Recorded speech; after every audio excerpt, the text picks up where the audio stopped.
All right, so good morning, everybody. Thank you all for being here on time.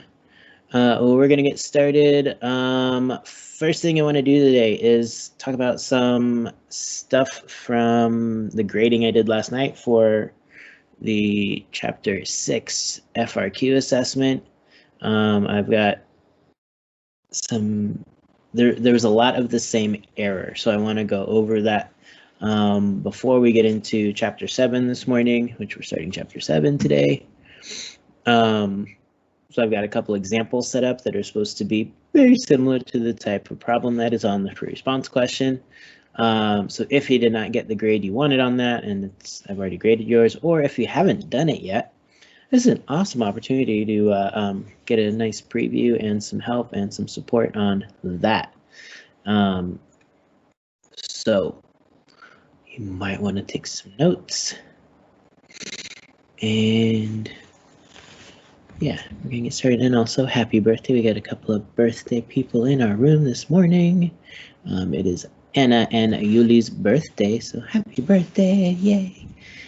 That's exciting. All right. So here we go.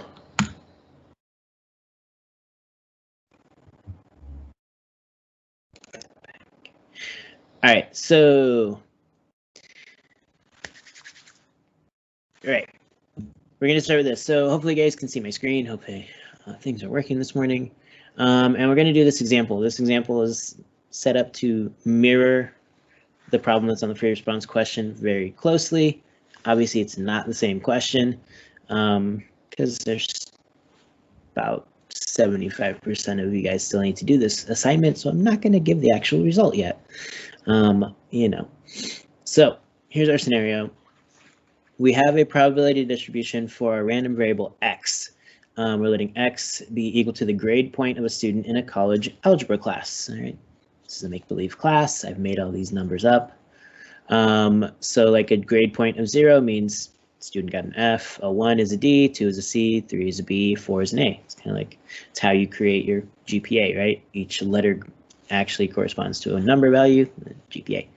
All right, so if a student gets an A, B, or C, then they pass the course. This is pretty typical for colleges. If you do not get a C or better, you don't get credit for that course. You got to take it again.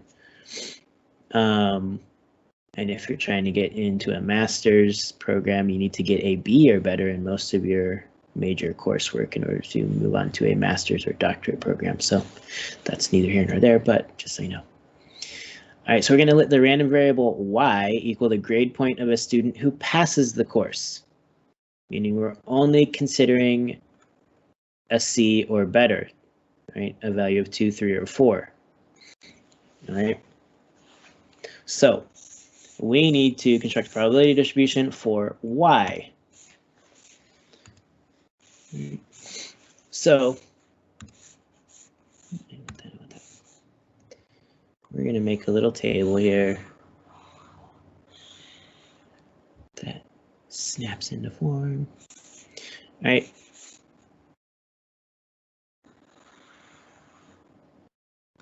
And we'll have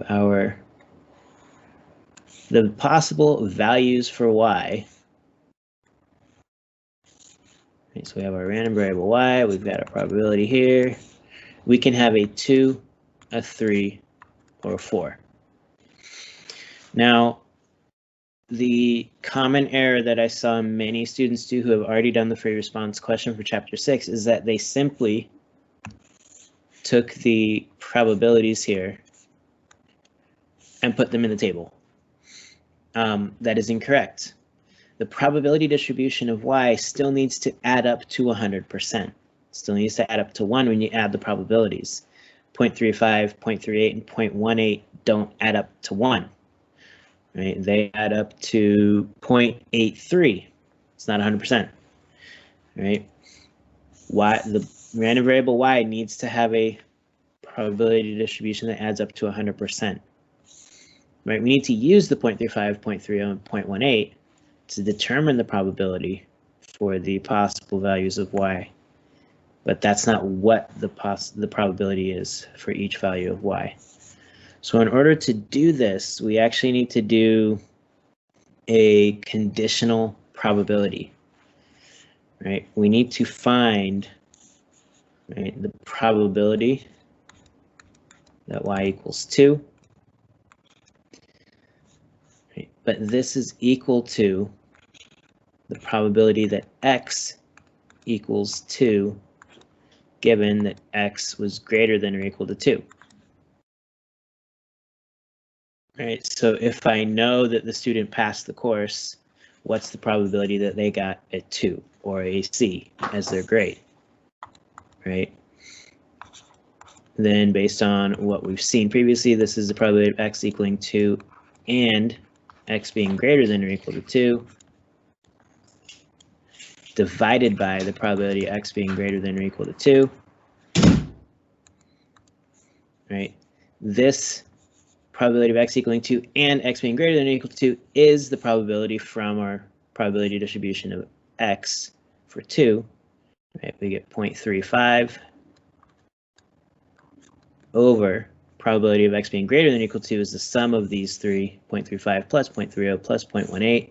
We get 0.83,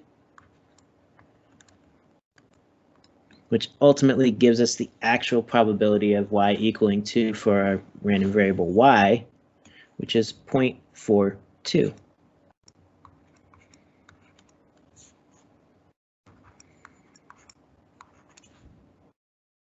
Right, and then we do the same thing for probability of y equaling 3. Right, now we can kind of use the shortcut, 0.35 over 0.83, right? 0.35, 0.83 was the sum. So this needs to be equal to 0.3 over 0.83, right? Which will give us 0.36. And the probability of y equaling 4 is equal to 0.18 over 0.83, which is 0.22.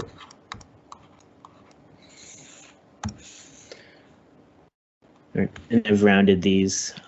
There's many more decimal places for all of these values for the probabilities, but we're rounding them to 2 spots because that was what was in my original. We have 0.36 and 0.22. This is the probability distribution for y. Notice 0.42 plus 0.36 plus 0.22. Right? Those all add up to 1.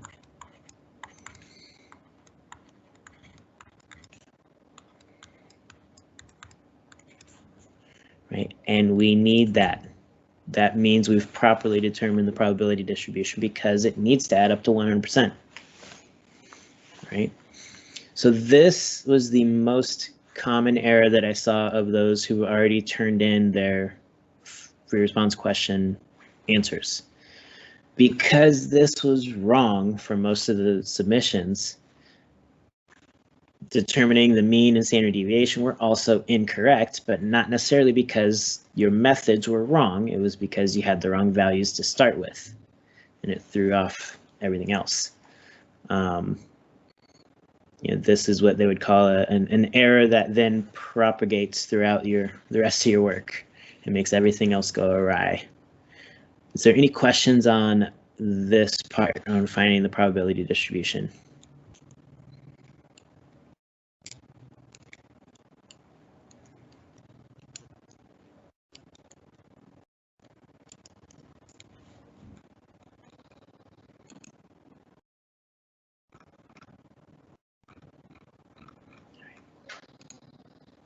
Excellent. So we found the probability distribution. Y is same as x. They're both discrete random variables. We can determine the mean and standard deviation with our typical mean and standard deviation calculations. There is no shortcut like there is with like binomial or geometric random variable. We just have to do the math. So for part B here, determining the mean, right, we can find the mean of y is equal to the expected value of y, right, which is going to be equal to each outcome times the probability of that outcome occurring.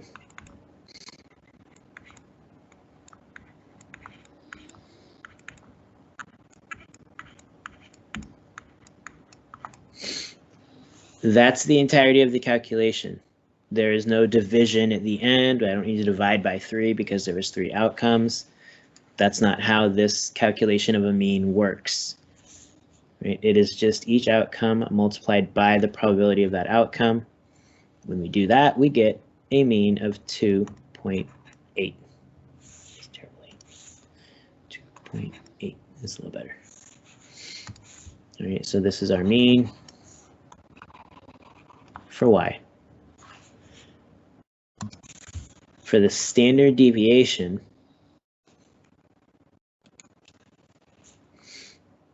right, our standard deviation of y is equal to the square root of the variance of y. Right, so I'm going to do all that craziness in one shot here. So the variance is the outcome minus the mean squared times the probability of that outcome, plus the next one squared times that probability.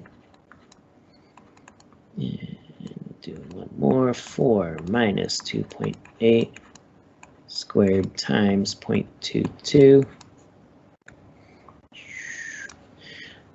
You can punch this in your calculator in one go. You don't need to do it in separate calculations and add them up and then take the square root. You can punch it all in one shot. Right, and we end up with approximately 0.77.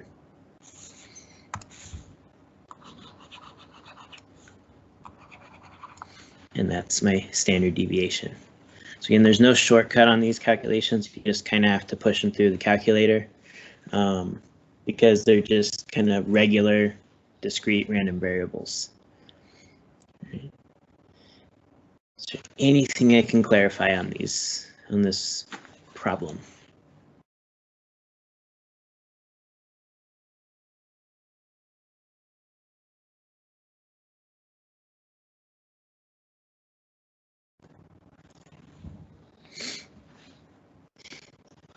So again, the biggest issue was actually getting the proper probability distribution for y to begin with. Then the other part of this question 1 on the free response question was a linear transformation. Right? While it has a similar context, they're talking about in the problem in the chapter 6 FRQ.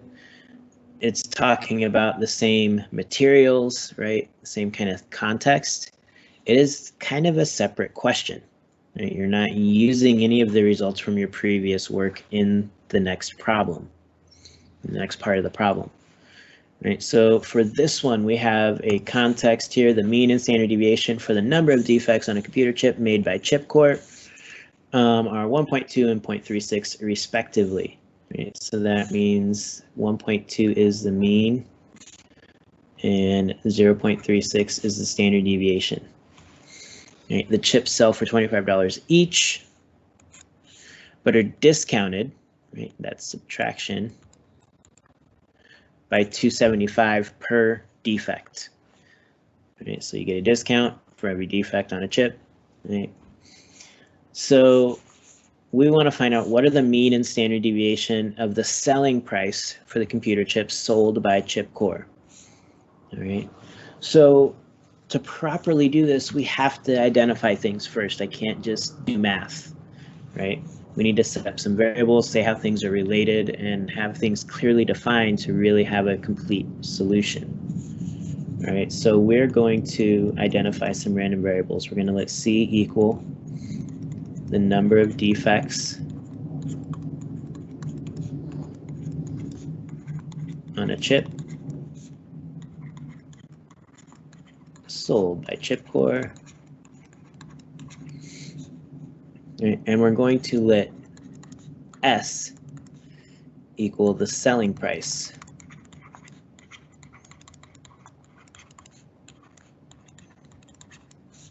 of a chip sold by chip core. All right.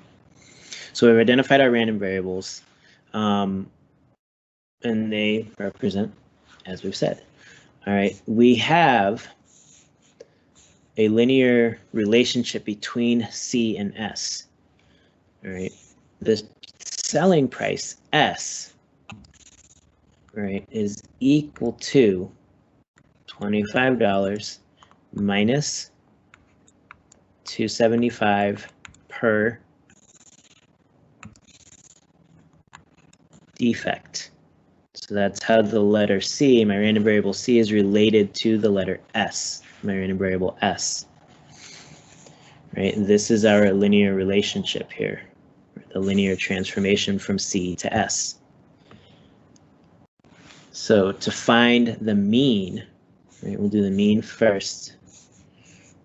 Also, let's say we know the mean of C is 1.2 and the standard deviation of C equals 0.36. That's given. So to find the mean of S, we use our linear transformation. A mean is affected by both adding, subtracting, and multiplying, dividing. So the mean is affected by the entire linear transformation. So the mean of S is equal to 25 minus 275 times the mean of C. Right, this gets us 25 minus 275 times 1.2, which then gives us 2170.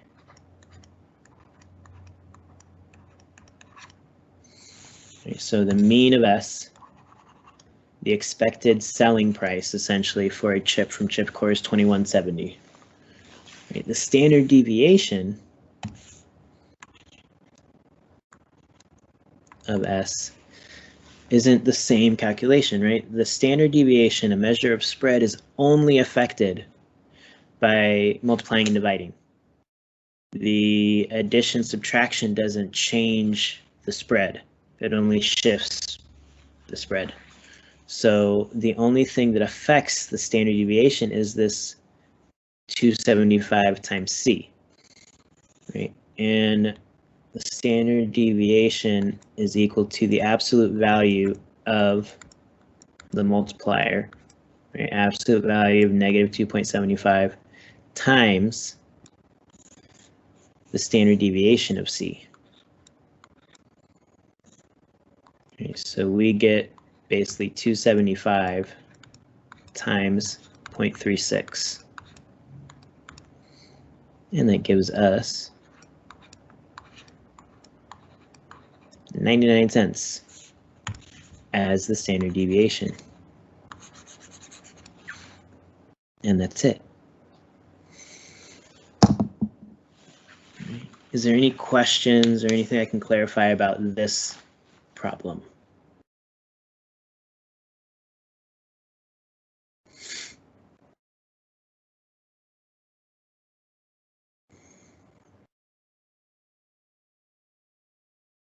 So I did see a lot of different calculations going on in this part of the problem of the free response question. I'm not entirely sure where some of those calculations came from, so I wasn't sure how to address them, so I just kind of thought this would be the best way. All right.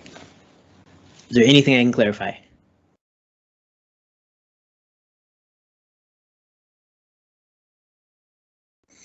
Okay. All right. Hopefully this is helpful in the work that you guys will hopefully be doing. So now we're going to move on to chapter 7. All right. So if you got something to write notes on, please have that ready. we're going to get started with some new stuff.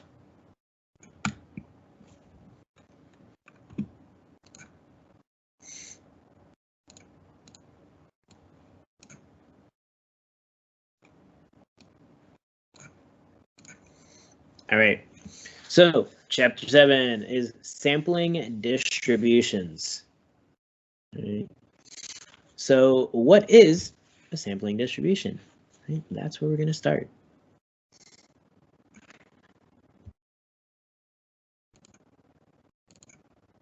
All right, so in this section, we're going to be learning how to distinguish between a parameter and a statistic.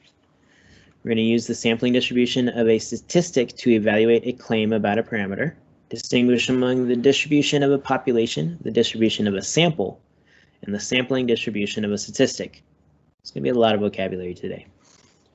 Determine whether or not a statistic is an unbiased estimator of a population parameter, and describe the relationship between sample size and the variability of a statistic. So that's the goal.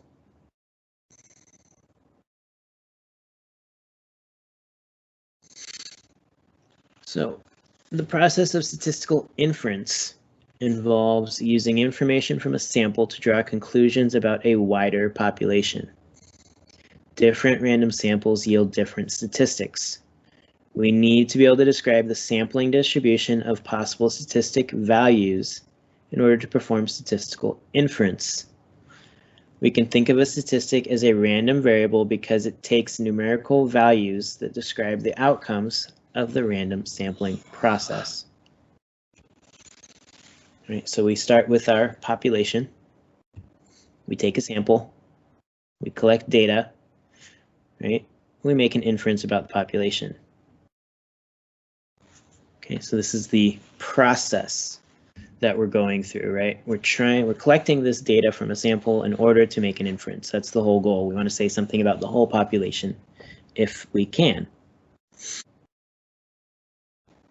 So parameters and statistics. Right? As we begin to use some sample data to draw conclusions about a wider population, we must be clear about whether a number describes a sample or a population. A parameter is a number that describes some characteristic of the population. So parameter, population, PP, parameter, population. A statistic is a number that describes some characteristic of a sample. Statistic, sample, statistic, sample, SS. Remember, S and P, statistics come from samples and parameters come from populations. We write the Greek letter mu for the population mean and X bar for the sample mean. We use P to represent a population proportion, right? The probability, right? We've been using the letter P in our previous work to give like the probability of success, where P equals something, right? So P to represent the population proportion. The sample proportion is read P hat. It's got the little circumflex above the P. Is used to estimate the unknown parameter P. Right? So the probability or proportion we get from a sample is an estimate for the unknown actual probability parameter P. Right? Because sometimes all we're doing is making inference. We haven't sampled the entire population, so it's just an estimate. And to show that that's an estimate, we use the P hat, little arrow, little circumflex above the P. All right, so there's some slightly new notation that you may or may not have seen before. So how can X bar be an accurate estimate of mu? After all, different random samples would produce different values of X bar. This basic fact is called sampling variability. The value of a statistic varies in repeated random sampling, and this is something that we've talked about in the past. Right? To make sense of sampling variability, we ask what would happen if we took many samples. So we have our population, take samples, lots of different samples, simple random samples. What happens? And this is the question we're trying to answer. Because if we rely just on one sample, that could be biased.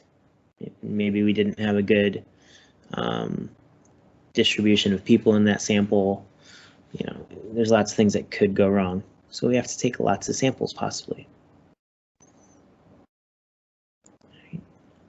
Does anyone need a moment to write anything down from this screen? All right.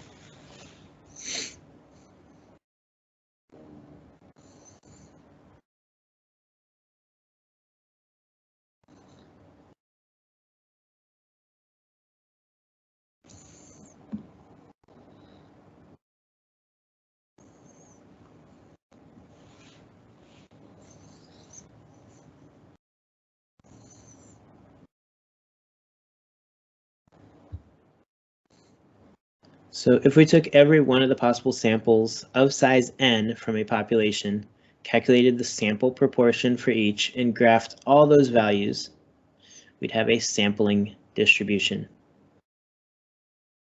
Right. So yeah, lots of samples, calculate proportions, or the mean, or some value, right, for each, and graphed all of those, like made a dot plot of that, we have a sampling distribution. The sampling distribution of a statistic, right, so statistic sample, is the distribution of values taken by the statistic in all possible samples of the same size from the same population. In practice, it's difficult to take all possible samples of size n to obtain the actual sampling distribution of a statistic.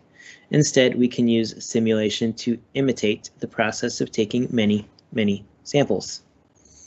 Right, so we use simulation, or the book provides us with simulation data and such.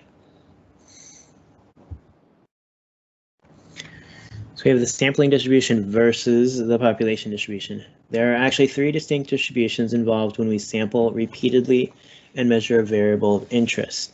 The population distribution gives the values of the variable for all the individuals in the population.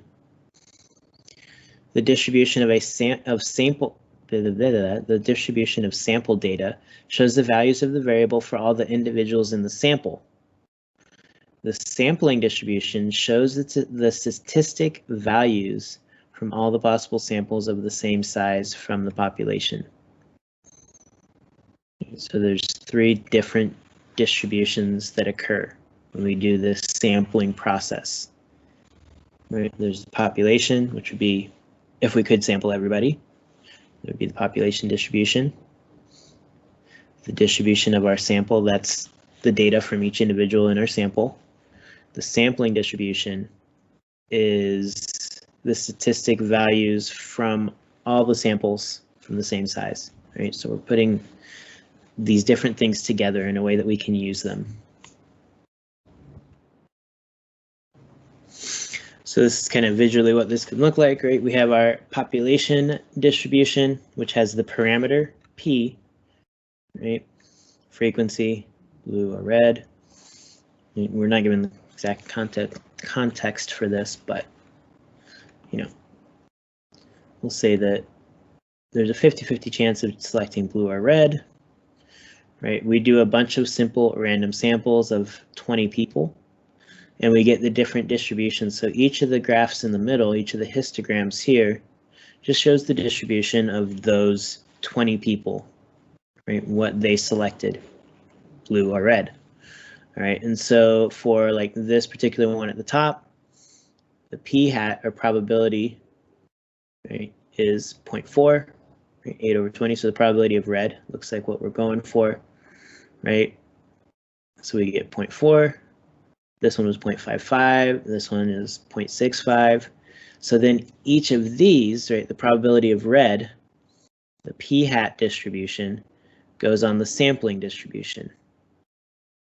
Right, and this is a dot plot, right? So 0.5 occurred the most. So we end up getting this kind of symmetric curve. Maybe it's normal, right? And we have this whole range of outcomes. Right, so we go from population, sample data, sampling distribution. So that's how these things are connected. Is there anything I can clarify about this visual?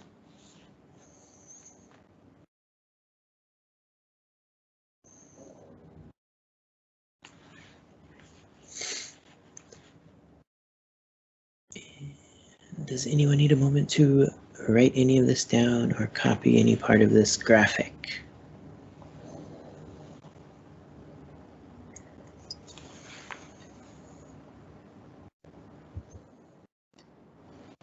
All right. So describing sampling distributions, the fact that statistics from random samples have definite sampling distributions allows us to answer the question, how trustworthy is a statistic as an estimator of the parameter? To get a complete answer, we consider the center, spread, and shape. Right. The center, biased and unbiased estimators. In the chips example, which I guess is the example they were using, either red or blue chips, probably like poker chips, we collected many samples of size 20 and calculated the sample proportion of red chips. How well does the sample proportion estimate the true proportion of red chips, P equaling 0.5? Note that the center of the proximate sampling distribution is close to 0.5, right? In fact, if we took all possible samples of size 20 and found the mean of those sample proportions, we'd get exactly 0.5. Right. So this provides us good evidence that the sample proportion is a good estimate of the true proportion. A statistic used to estimate a parameter is an unbiased estimator if the mean of its sampling distribution is equal to the true value of the parameter being estimated. Right, so if we found the mean of p hat, it should be exactly 0.5. Right, and when that occurs, we have an unbiased estimator. Talking about spread, a low variability is better. To get a trustworthy estimate of an unknown population parameter, start by using a statistic that's an unbiased estimator. This ensures that you won't tend to overestimate or underestimate. Unfortunately, using an unbiased estimator doesn't guarantee that the value of your statistic will be close to the actual parameter value. So we have two examples here. Larger samples have a clear advantage over smaller samples. They are much more likely to produce an estimate close to the true value of the parameter. So if we look at these two histograms, this was a sample of 100, right? So our sample size was 100 for each sample, and we have a sample proportion distribution like this. It still looks like the mean's at 0.37, but if we increase our sample size to 1,000, we get much less variability, and it's very clear that this is a good unbiased estimator, right? Because we get 0.37 right here as a clear favorite, so to say. Right. So again, it's closer to the true value of the parameter. So typically larger samples are better. Typically. Again, that's low variability is better.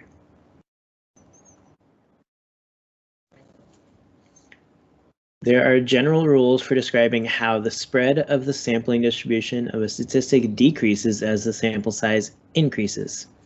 One important and surprising fact is that the variability of a statistic in repeated sampling does not depend very much on the size of the population. Variability of a statistic. The variability of a statistic is described by the spread of its sampling distribution. This spread is determined mainly by the size of the random sample. Larger samples give smaller spreads. The spread of the sampling distribution does not depend much on the size of the population. as long as the population is at least 10 times larger than the sample. And this is not by surprise. This falls into our 10% condition that we've been exposed to in chapter 6, right? So as long as the 10% condition is essentially satisfied, all of this stays true, or at least this last phrase, the spread does not depend much on the size. Okay. So again, larger samples give smaller spreads, right? And it's mainly, the spread is mainly determined by the size of the sample, not the size of the population. So we get bias, variability, and shape. We can think of the true value of the population parameter as the bullseye on a target, and of the sample statistic as an arrow fired at the target. Both bias and variability describe what happens when we take many shots at the target. Okay, so we see our different kind of targets here. We have high bias, low variability, right? So it's very concentrated, but pretty off the mark. High bias, low bias, high variability. So this ultimately probably has a mean that's close to the bullseye, but it's pretty varied. High bias, high variability. It's just all around off. And the ideal is no bias and low variability. So if possible, if we can get a true unbiased estimator that's very low on the variability, that's best. That's what we want to get. Bias means that our aim is off and we consistently miss the bullseye in the same direction. Our sample values do not center on the population value. High variability means that repeated shots are widely scattered on the target. Repeated samples do not give very similar results. All right, so ultimately we want this ideal, as little bias as possible and as little variability as possible. All right, and that concludes the barrage of vocabulary. All right, so again, we need to be able to distinguish between a parameter and a statistic. Parameter is a fancy word for values that go along with a population. Right? A statistic goes along with the sample. Specifically in this section, we talked about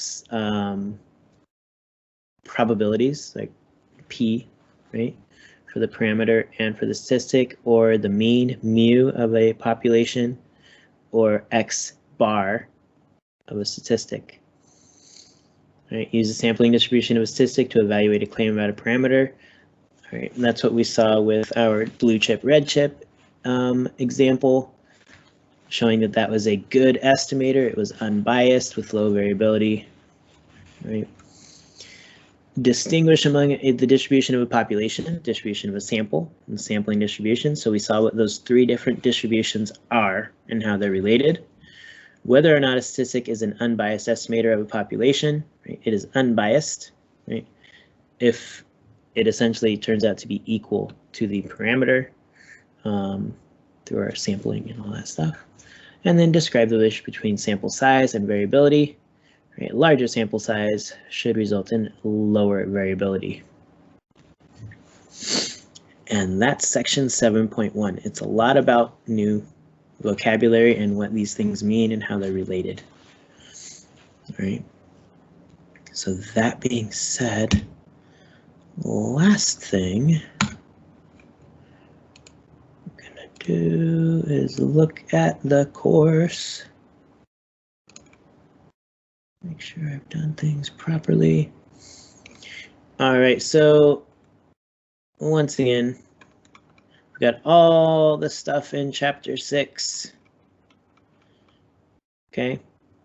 Notice that I'm in my test student. So my test student has done the multiple choice assessment, has not done the free response question assessment. That's why there's this little mark here. Right. I have opened up chapter 7. It's not conditional to you completing the stuff in chapter 6 because we're in chapter 7 now as a class. I'm still putting together the assessments. The notes and resources are ready for each of the 3 sections. Right. There is a set of practice problems for each of the 3 sections. I do not have the solutions ready quite yet. So there are practice problems for all the sections, and the study guides for each of the sections is ready. Right. So like we have our study guide here. This is the slides from today, and so on. Right. And resources. I've also added the textbook area with the link to the textbook and all that fun stuff here for you, so you can look through the pages in the textbook if you so desire digitally. So that is available. All right. So that's just so you guys know that stuff is now available. Hopefully within the next week or so, I will have the assessments ready so that if you want to look at them, you can. All right. And other than that, that is what we have planned for today. I encourage you to look at the practice problems. We will be doing practice tomorrow for section 7.1 to help us get a better grip on this new content. And then next week we'll move into section 7.2.